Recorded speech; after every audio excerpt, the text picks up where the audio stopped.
આ જો તમારી પેલા જે વડીલોએ કથાઓ વાંચી એના ભાગમાં મંડપ હતા જ નહીં આવા ડોમ. આપણા યુવાન કથાકારો બધા ભાગશાળી છે કે આવા ડોમ આવ્યા.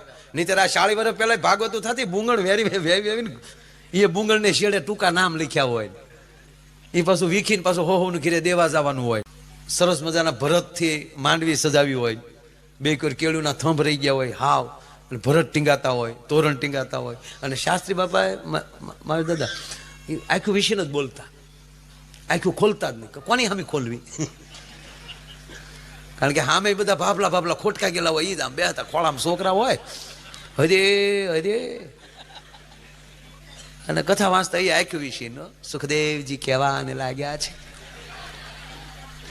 વિષમ પાયે એમ કરી બોલ્યા સુનો જન્મે જઈ રાય. મેં મહાભારત મારા ગામમાં બેઠેલું સાંભળેલું, આખ્યું વિશે નથી બોલતા.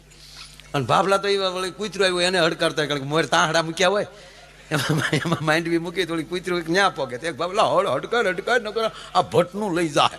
એક ડોશીમાં નહીં કીધું કે આવો ને થાય મને કથા બથામાં હળ ન ઉજે. અમુક કંપની ફોલ્ડ હોય કોઈ દી કારીગરથી રિપેર ન થાય. અરે મારી બહુ મજા આવે એવા વાણીના ઘા કરે છે શાસ્ત્રીજી લે.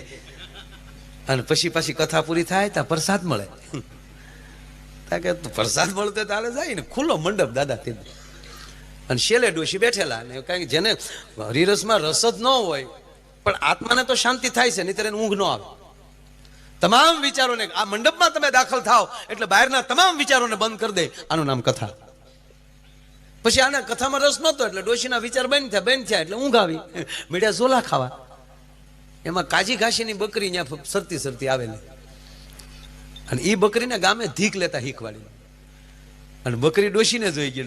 ડોશીમાં આમ ઝોલું ખાય તો બકરીને એમ છું લે મારી હામી ધીક લે.